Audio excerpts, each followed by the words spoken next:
Bem-vindos a mais um Psicopapo e hoje um psicopapo muito especial porque nós fizemos uma enquete no Instagram e você escolheu. E hoje o nosso psicopapo é sobre distúrbios de aprendizagem.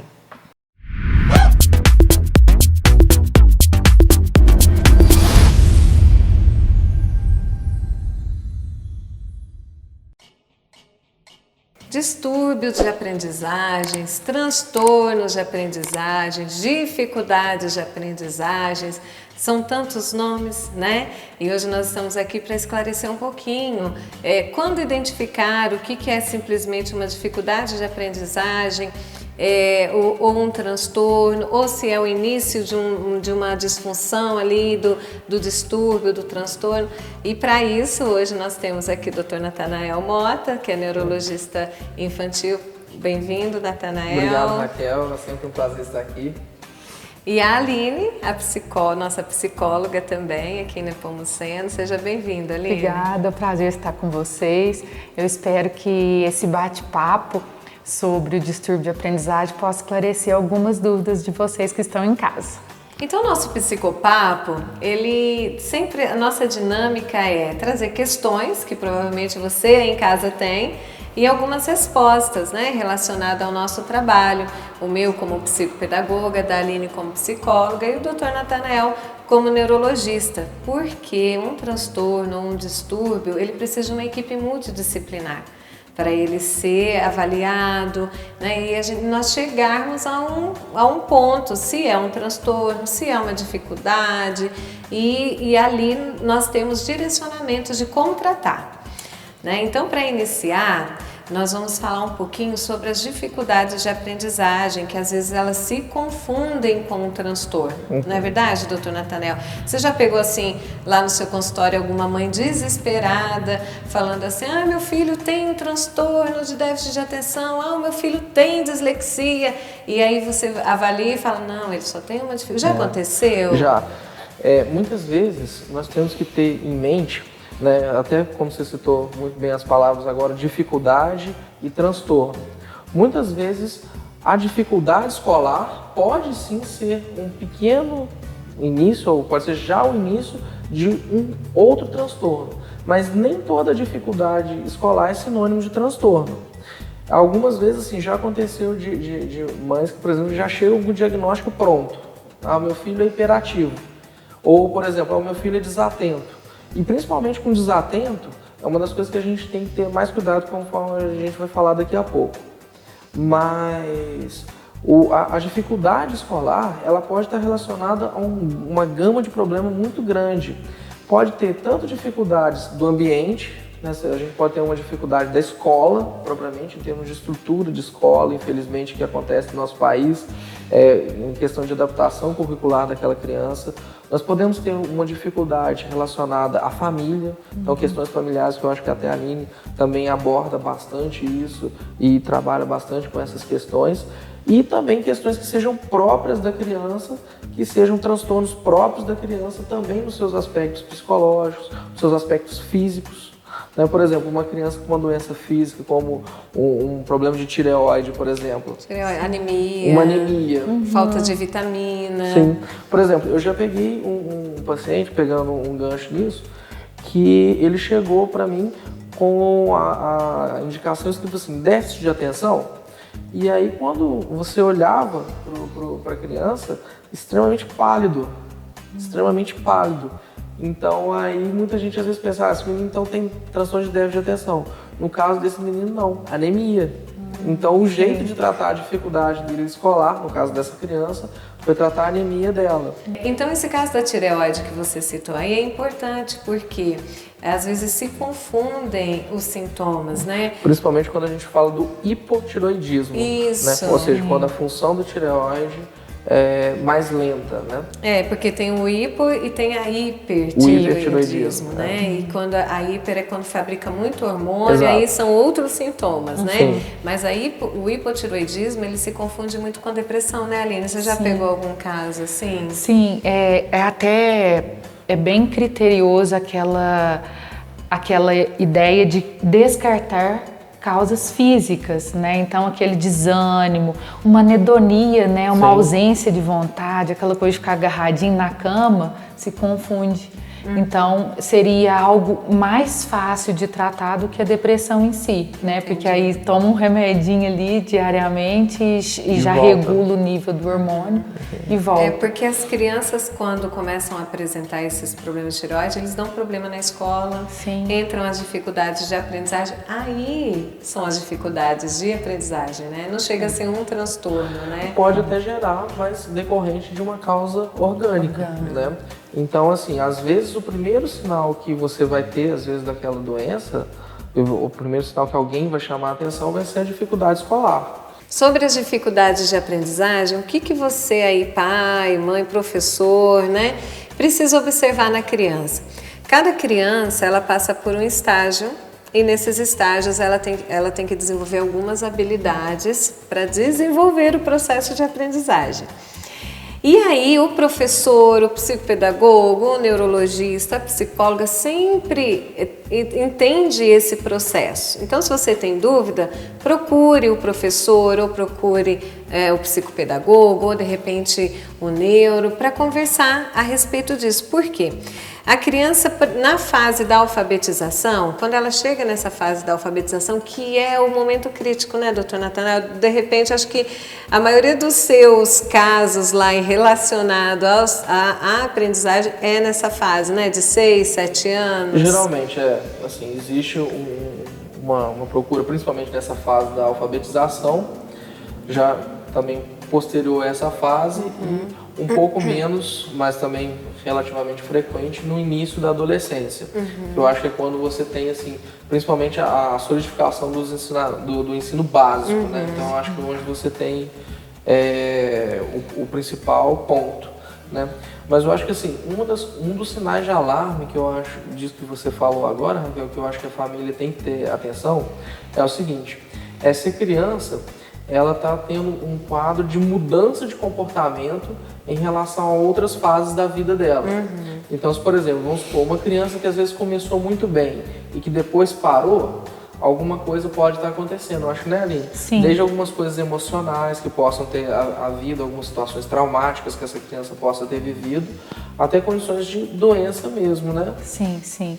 E em relação aos problemas emocionais estarem contribuindo para que apareçam sintomas diversos, um dos principais que chega até mim, né, no consultório, são as dificuldades de aprendizagem, porque vai abalar a criança como um todo. Mas é interessante porque, diferente do distúrbio, aquilo é momentâneo, né? Aquilo não vai se concretizar ali na vida daquela criança, vai ser algo momentâneo e a gente pode atribuir, fazer aquela correlação, né? Não, é porque tá passando por esse problema, tá passando por essa fase, Sim. né? Situação assim que alguém saiu de casa. Sim, mudanças bruscas. Situação que alguém nasceu o Sim. irmãozinho mais novo. Verdade. Pais que às vezes estão se divorciando. Famílias que às vezes mudam muito de cidade, mudança de escola. E né? isso traz, né, entram com as dificuldades de aprendizagem. Por quê? As dificuldades de aprendizagem, elas não são só patológicas, né? Igual muito bem explicado aqui, ambiente familiar, alguma outra... algum comportamento, né, que a criança começa a desenvolver, mas o essencial é nós entendermos que as dificuldades é um alerta. Sim. Sim. Isso é real, é um alerta para nós acendermos aquela luzinha amarela e ficar observando se ele está conseguindo acompanhar a turma, se o nível de desenvolvimento dele está equiparado ali com o que ele precisa de aprender. Sim. Quando nós falamos nessa fase da alfabetização, ela é importante porque tem crianças que demoram mais para ler, né? Mas existe assim, o tempo, ele é determinado.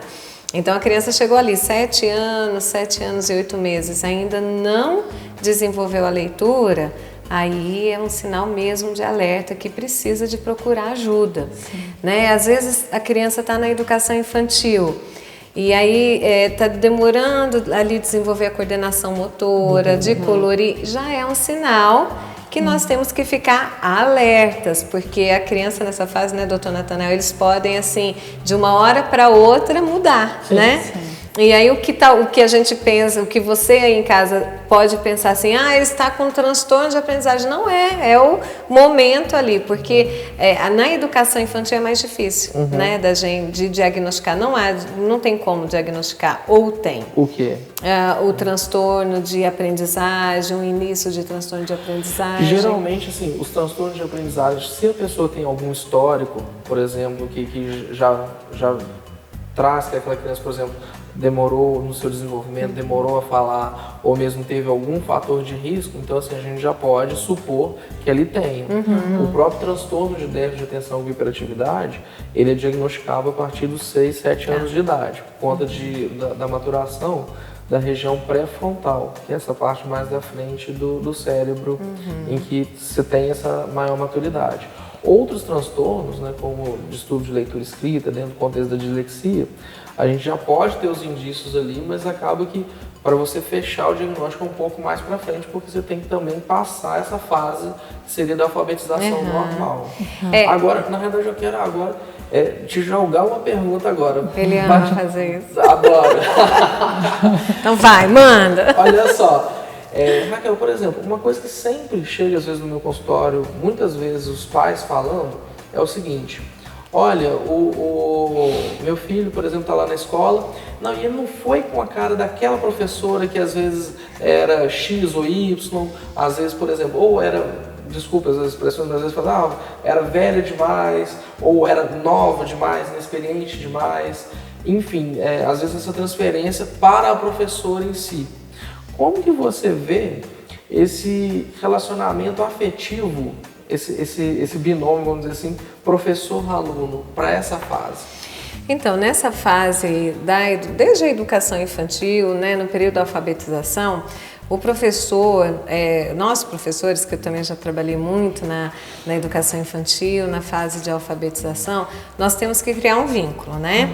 Então, o trabalho do professor com o aluno para que se flua a aprendizagem, ele precisa de vínculos. Tanto que quando no meu consultório chega a demanda, né? Ele está com dificuldade de aprendizagem. A primeira coisa que eu faço é avaliar os vínculos. Vínculo com a escola, vínculo com o professor, aí vem o vínculo com a família, enfim. Né? Mas, por exemplo, se a criança ela não tem vínculo com o professor, dificulta a aprendizagem. É necessário esse vínculo.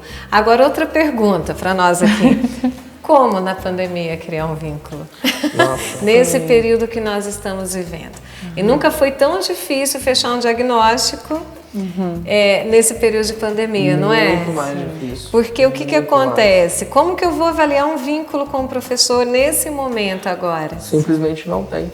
E o inverso, né? Porque, por exemplo, é muito frequente às vezes a gente perguntar assim, relatório da escola. O que a escola veio? Às vezes até falar com o professor, olha, como que está o aluno fulano de tal na sua sala? Aí o professor às vezes fala, não, é assim, eu vejo ele assim. A leitura que o professor faz pra gente é muito importante. Muito, é o que nos fecha assim e que ao mesmo tempo abre o nosso olhar e fala, poxa, realmente é nessa área, realmente nós temos que trabalhar aqui. Né? E agora que o aluno desliga a câmera, que às vezes fica, por exemplo, parado assim, fazendo, não, tô fingindo que a câmera tá travada aqui para não ter que responder. Sim. Né? E o aluno, né? E o aluno que de repente desliga o microfone, ou que às vezes ele simplesmente tá lá, por exemplo, até com a câmera ligada, mas tá com a tela aberta lá no joguinho, tá fazendo outra coisa. Sim. Então é uma situação que realmente dificultou muito isso. Eu estava vendo uma reportagem, não sei os dados assim precisos, mas a reportagem falava, a chamada da reportagem, que quem sofreu mais nesse período de pandemia foram as crianças da educação básica, que seria essa fase da educação infantil até o 5º ano, né? Eles sofreram muito, porque os adolescentes, eles têm mais flexibilidade, né? Eles já chegaram num outro nível, mas a criança tá muito difícil. Principalmente com muito concreto, né? Sim, é muito difícil trabalhar à distância. Exatamente. Para você ter um virtual bem feito, você tem que ter uma capacidade de abstração muito boa, porque a pessoa está virtualmente lá. Agora, e a criança precisa do concreto, precisa ver ali na frente dele. Sim. Agora, uma dica para os pais em relação até isso que você falou, Natanael, que foi muito importante. Por exemplo, se a criança reclama muito do professor, procura saber o que está acontecendo com esse professor, procure saber das outras mães, se as outras crianças estão relatando a mesma coisa, porque pode acontecer do professor ter tido uma ou outra atitude que a sala assustou, não aprovou aquele comportamento, mas nunca denigrir a imagem do professor. Eu sempre falo para os pais, fique do lado do professor. Se o seu filho chegou falando alguma coisa relacionada ao professor, o professor ele está certo. Se você achar que não está, procure o professor num outro momento, sem expor para a criança, né? Ah, você está certo, realmente vou lá falar com esse professor, o que ele está pensando? Porque às vezes no ímpeto a gente tem isso como mãe, né, Aline? Sim. E aí nesse processo de defender, destrói o vínculo, né? Aquela relação de respeito que é necessária, aquela relação até de admiração, né? Porque as crianças até determinada idade brigam com a gente se a gente falar algo diferente do professor, né? Porque o professor ele tem esse espaço do saber, de ser quem... De direcionar, isso, né? E aí vai lá, resolve com o professor, senta, conversa com o professor, com a escola, mas nunca na frente do seu filho fale mal desse professor. Fique do lado dele. Mesmo que você esteja assim com o pé atrás, né? Mesmo que você ache que a atitude do professor não foi legal, mas vai lá e trate com o professor como adultos, né? Sem que a criança ela tome partido. E isso é muito importante. Sem vínculo, não há aprendizagem. Sobre os vínculos, é muito importante você ficar atento sobre esse vínculo da criança com o professor e também com a escola. Existe até algo que a gente sempre discute. A criança tem dificuldade porque não gosta de estudar ou ela não gosta de estudar porque tem dificuldade. Aí fica assim, né? O que vem primeiro, o ovo ou a galinha? Ou às vezes é a galinha que se alimenta do ovo, que vai gerando mais galinha. Ou às vezes as coisas vão se somando, né? Às vezes ele tem uma dificuldade e por isso já não gosta. E por não gostar, a dificuldade aumenta. E pela dificuldade aumentar, ele gosta menos ainda e aumenta. E se você não quebra o ciclo vicioso, transformando num ciclo virtuoso, fica difícil. Sim. Mas quando chega nesse ponto lá no seu consultório, agora eu vou jogar para você a pergunta. A mãe chega, né, criança, vamos colocar uma criança que já passou da fase de alfabetização, aquela criança que não é adolescente, está ali na pré-adolescência, mas também já não é mais criança, né? E aí a mãe chega e fala, doutor, ele tem dificuldade de aprendizagem, mas ele não gosta. Aí você faz os testes, você realmente vê que ele tem algumas dificuldades, mas não justifica por um transtorno. E você chega à conclusão que a criança realmente não gosta. E aí? Uma das coisas que às vezes eu oriento nesses casos é às vezes ter um professor particular. Ter às vezes, por exemplo, ou até um psicopedagogo. Mas aí dependendo de cada condição, às vezes da condição socioeconômica da família, às vezes o professor particular vai ser quem vai resgatar essa pessoa. Exatamente porque assim, por ser um a um, então assim, aquele que consegue construir um vínculo com aquele aluno. E aí que vem de se ligar um aluno a um bom professor. Porque também é muito, muito comum acontecer isso. Tipo, nossa, o meu filho estava na escola X, aí às vezes mudou para 20 escolas, mas foi até que achou a pessoa, o profissional fulano de tal, e aí conseguiu melhorar um pouco. Aí chega o ano que vem o professor fulano de tal não é mais o professor dele. E aí, vai mudar de escola? Exatamente. Né? Então aí, às vezes eu começo um professor particular para pelo menos a criança começar a ter algum entendimento do assunto, do ponto. Sim. Agora, às vezes, vínculo dele com a escola acaba sendo mais difícil de construir, porque depende dos fatores também ligados à escola. E é muito interessante porque você precisa também ter uma estrutura escolar boa para se ver isso, né? Para a pessoa se identificar naquele setor. O que eu vejo às vezes o pai, ele toma muito partido do filho, né? Ai, não gostei dessa escola, essa escola não tem os amigos. Ou então acontece algum problema na escola, aí o pai fala assim, então vou te tirar de lá e vou pôr em outro. O que eu oriento? Resolve o problema primeiro. Quer trocar de escola? Você é livre, né? Às vezes o pai decide mudar de escola, não tem problema. Mas resolve o que aconteceu primeiro, depois que você percebeu que já está tudo resolvido, aí sim, você senta, conversa a respeito de uma troca de escola, mas não trocar por um motivo da criança ter tido algum problema ou alguma dificuldade. Por quê? Porque isso vai acompanhar ela pelo resto da vida. Então ela nunca vai ter uma iniciativa de melhorar. Ela sempre, quando acontecer alguma coisa, ela vai recuar. Então ensine o seu filho a prosseguir e não recuar diante das dificuldades.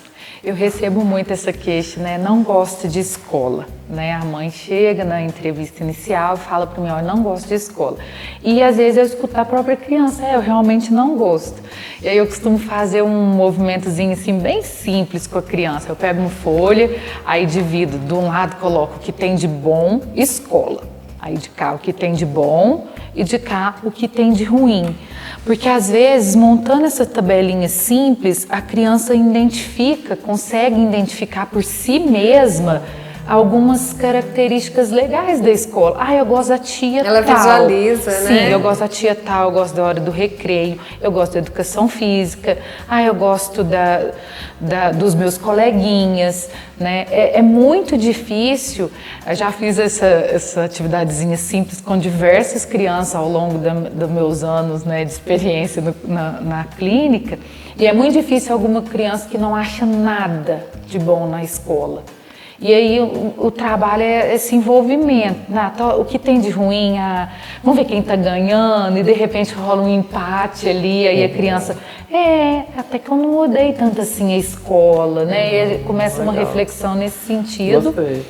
E uma outra coisa que eu costumo fazer é, pai, mãe, vó, tia, né? Quem está na casa gosta de aprender, né? Porque não precisa ser alguém que gosta de ficar estudando o tempo todo, às vezes não é alguém que trabalha com livros. É muito comum nesse caso, falar assim, Deus me livre, eu detestava a escola também. Sim, às ele vezes puxou a mim. Puxou o pai ou puxou a mim, que eu também não gostava, mas aí é aquele trabalho de construção também da importância. Peraí, então tá, filho, então agora você não precisa gostar, porque eu também não gostava. Mas você vai ter que ir, nós vamos ter que fazer, né? Então aquela construção dentro de casa também desse ambiente, desses desafios, né? Se você gostar um pouquinho vai ser melhor para você, né? Vamos aprender a gostar. É tipo assim, olha, é necessário. O estudo é necessário, ponto. Não tem como negociar. Sim. Não é? Assim, eu gosto, não gosto, não tem como negociar. Às vezes o que você falou. Às vezes adolescente fala assim, tá.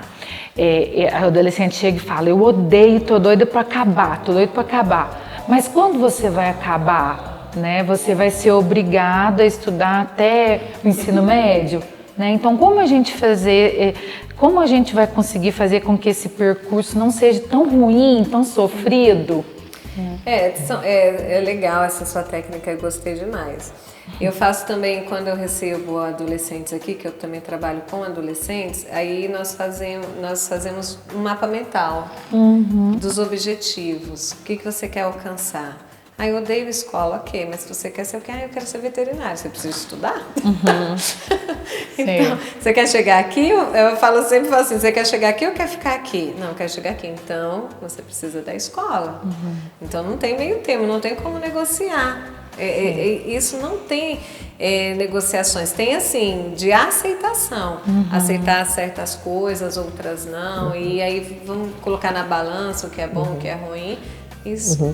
E mesmo assim, por exemplo, vamos supor, se a pessoa vem, ou às vezes quando você faz esse desejo, eu quero trabalhar numa coisa que às vezes não tenha foco direto com a questão escolar, por exemplo. Vamos supor, quero trabalhar com no roça, campo, com roça. Você tem que ter muito conhecimento dentro da área rural.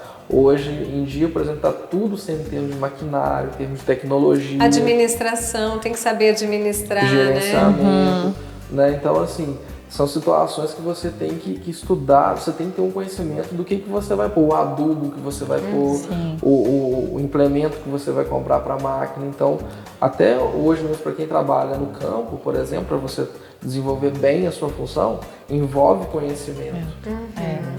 Então, uma coisa que é bem legal nós sabemos que o distúrbio de aprendizagem, ele também são distúrbios do neurodesenvolvimento, né, doutor Natanael? Exatamente. Quando eu não tenho um desenvolvimento neurológico adequado, eu posso também vir a não ter um aprendizado adequado.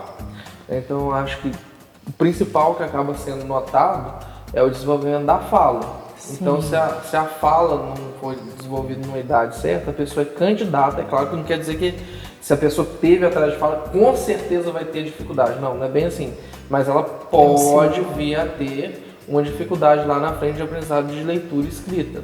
Da mesma forma também que o atraso do desenvolvimento motor, né, seja, por exemplo, uma falta de oxigênio, seja por uma questão de genética ou algum outro problema que possa levar aquela criança a ter uma dificuldade motora, isso também pode pode ocasionar uma dificuldade também escolar. Dentre outras coisas, o próprio autismo infantil, que muitas vezes pode começar a ser percebido lá na época escolar, principalmente os casos mais leves, ou o caso, por exemplo, da síndrome de Asperger, que às vezes o indivíduo não teve atraso de fala, mas quando chega na idade escolar, às vezes costumam ter manias, às vezes ele até chega na idade escolar com expectativa de que seja aquele aluno super inteligente, porque às vezes é um menino que sabe lá do vulcão que tem no Havaí, mas às vezes vai ter uma dificuldade específica da escola por ter dificuldade de socialização ou de ser restrito demais aquilo. Então, assim, você pode ter diversas associações que possam também gerar isso. E cada questão do neurodesenvolvimento, cada detalhe do neurodesenvolvimento conta para uma possível dificuldade escolar e tem que ser considerado. Às vezes os pais, né, ou as pessoas assim, elas têm medo dessa palavra transtorno, né? Nossa, tem transtorno do espectro autista, transtorno do neurodesenvolvimento.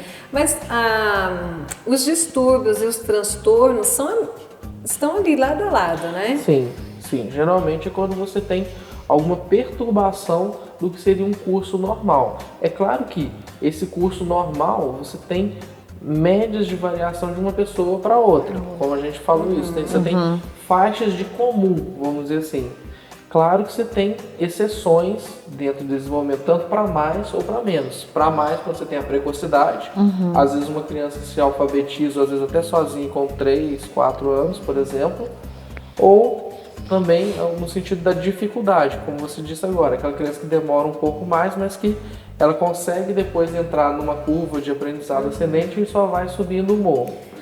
Mas quando você tem, por exemplo, a criança mais fora da curva, principalmente no sentido da dificuldade, você tem que acender a luzinha, como você disse, para preocupar de ter alguma outra problemática associada. E Aline, tem a ver também com o nascimento, não tem? Assim, as dificuldades de aprendizagem, porque, por exemplo, quando eu faço anamnese, é muito importante para mim saber como é que foi essa gravidez, né, doutor Natanael, Aline? Saber como é que foi o nascimento, né? A gente até pergunta, chorou rápido, né? Demorou chorar? Tem a ver também, né? Você pega casos assim lá? Sim, tem questões genéticas, né, que podem interferir no desenvolvimento de um distúrbio de aprendizagem. O parto prematuro, o nascer de baixo peso, né? Assim, são questões que já podem sinalizar. Igual o doutor Natanael falou, não é que nasceu prematuro, obviamente vai desenvolver um transtorno, mas existe uma predisposição, né? Nós temos até um vídeo falando sobre prematuridade, né? Com a pediatra Maria Inês, muito legal, nós fizemos um psicopapo, né? Depois você vai lá para saber mais informações a respeito disso. Como a Aline falou, não quer dizer que nasceu prematuro, né, Aline? Que vai ter dificuldade de aprendizagem, né? A criança, às vezes, né, nasceu prematuro e desenvolve normalmente, né? O cognitivo atinge dela. todos os marcos, né, na fase esperada, né? E aí já entra no desenvolvimento padrão, né? Os pais, quando têm problemas com alcoolismo, com drogas, também afetam, né? Existem alguns estudos que demonstram que há comprometimento, principalmente de funções cognitivas ou até mesmo de funções comportamentais em crianças filhas de mães usuárias de álcool, tanto que a gente tem a síndrome alcoólica fetal, que tem até algumas características físicas em que a pessoa manifesta. E está começando também a gente ter os filhos das mães que foram usuárias de drogas mais pesadas, como crack e a cocaína. Né? O que a gente observa muito na prática é que essas crianças têm uma propensão muito grande para a questão da agitação. Né? A síndrome alcoólica fetal, não só para a questão da agitação, de forma muito importante, mas também às vezes até para a questão da deficiência intelectual. Verdade. E os transtornos de aprendizagem, eles giram em torno assim do distúrbio da leitura, né? Distúrbio do comportamento, cálculos, né? A gente entra naquela questão da descalculia, que depois a gente pode até fazer um vídeo, né, doutor Natanael, falando sobre a descalculia, porque falamos muito sobre a dislexia, né? Que a dislexia, ela está relacionada à dificuldade de leitura, escrita, compreensão de texto, enfim. E a descalculia, ela está relacionada aos conceitos matemáticos, né? E é um assunto muito legal para nós conversarmos também numa próxima. E esses assuntos, eles entram nessa questão dos transtornos, né?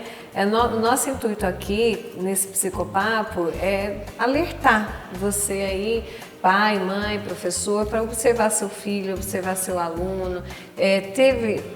Percebeu que tem algo diferente? Já procura ajuda, não deixa passar, não fica com aquela questão assim, eu também era assim, ele também vai superar, porque cada um é de um jeito. Se ele tem essa predisposição que você teve na sua infância, não quer dizer que ele vai conseguir superar como você superou, né, doutor Natanael? Eu gosto de uma história que o doutor Cristóvão contava. O doutor Cristóvão foi o nosso professor da residência, né? E ele disse uma vez o seguinte, chegou uma senhora uma vez muito arrogante no consultório dele, dizendo o seguinte, não, esse menino aí tem dificuldade de falar porque é igual o pai dele aprendeu, hoje é engenheiro, esse menino também vai. Aí o doutor Cristóvão virou e falou o seguinte, olha, no nosso tempo, ele já é um pouco mais velho, no nosso tempo, para ir daqui para o Rio de Janeiro, como é que fazia? No caso de Belo Horizonte para o Rio de Janeiro.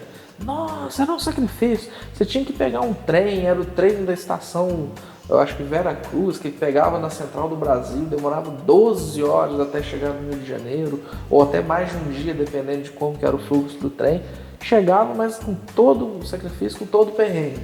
Hoje você vai ali em Confins, pega um avião, com 1 hora você está no Rio de Janeiro, ou seja, o tempo é diferente. Então hoje você está em um momento diferente.